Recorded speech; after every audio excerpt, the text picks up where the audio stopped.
हम लोग जाकर बिहार के माननीय शिक्षा मंत्री से बात किए। शिक्षा मंत्री का कहना था कि परीक्षा तो ऑनलाइन ऑफलाइन दोनों तरह से कर दिए हैं, और जो एक हम लोगों का मुख्य मांग था कि 3 जिला का विकल्प लेकर और मनमानी ढंग से जो पदस्थापन करने की बात चल रही है, तो उस पर उन्होंने शिक्षक संगठन का जो मांग है उसके साथ सहमति व्यक्त किया और कहा कि ये तो मेरा ही बनाया गया था कि शिक्षक को जहां आने जाने में सुविधा हो वहां पर पदस्थापन होना चाहिए, परंतु अभी जो बहाली वगैरह हो रही है इसके चलते यह काम विभाग द्वारा किया गया होगा। हम इसको देखेंगे और मंत्रिमंडल का विस्तार होने दीजिए। यदि शिक्षा विभाग मुझे मिलेगा तो निश्चित तौर पर हम शिक्षकों को वह लाभ देंगे, और नहीं तो फिर हम माननीय मुख्यमंत्री को कहेंगे।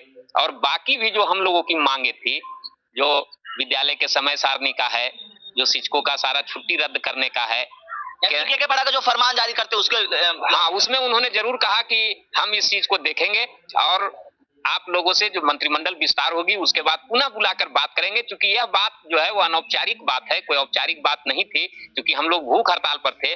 इसलिए हम पार्टी के राज्य के अध्यक्ष डॉक्टर अनिल बाबू के पहल पर उन्होंने बुलाकर हम लोगों से बातचीत किया। लेकिन जिस तरह से बात किया जाए सर कि आप लोग पहले तो कह रहे थे कि बिना शर्त हमें राजकर्मी का दर्जा दिया जाए, अब तो वो ऑनलाइन ऑफलाइन एग्जाम दे रहे उस पर भी आपने बात किया, वो तो अब तो आप लोग तो एग्जाम देने के लिए तैयार है।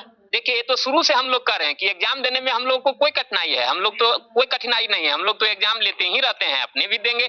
लेकिन ये हम लोगों का कहना है, आज भी कहना, और हमने माननीय शिक्षा मंत्री को भी कहा है कि हमारे सारे शिक्षक दस्ता और पात्रता परीक्षा उत्तीर्ण हैं, तो फिर आप एग्जाम क्यों लेना चाहते हैं? अब बार बार यदि आपको एग्जाम ही लेना है तो और सब विभाग में ऐसा क्यों नहीं होता है? जो IAS अफसर हैं पुनः यूपीएससी उनका एग्जाम ले, जो बिहार प्रशासनिक सेवा के लोग हैं उनका बीपीएससी एग्जाम ले। अपने शिक्षा मंत्री की सब बात ही बताएं।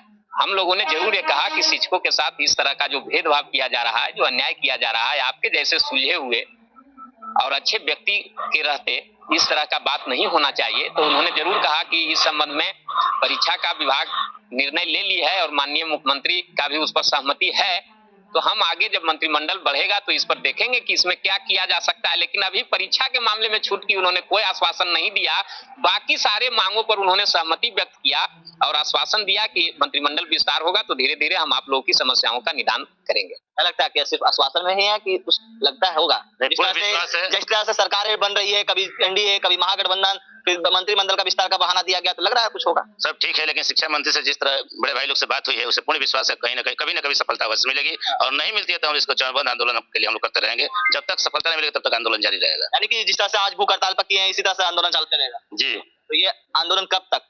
आप लोगों ने राजकर्मी दर्जा कब से मांगना स्टार्ट किया? अभी तक नहीं मिल रहा है और नए नए फरमान जारी किए जाते हैं, फिर आश्वासन दिए जाते हैं, लग रहा है कुछ होगा।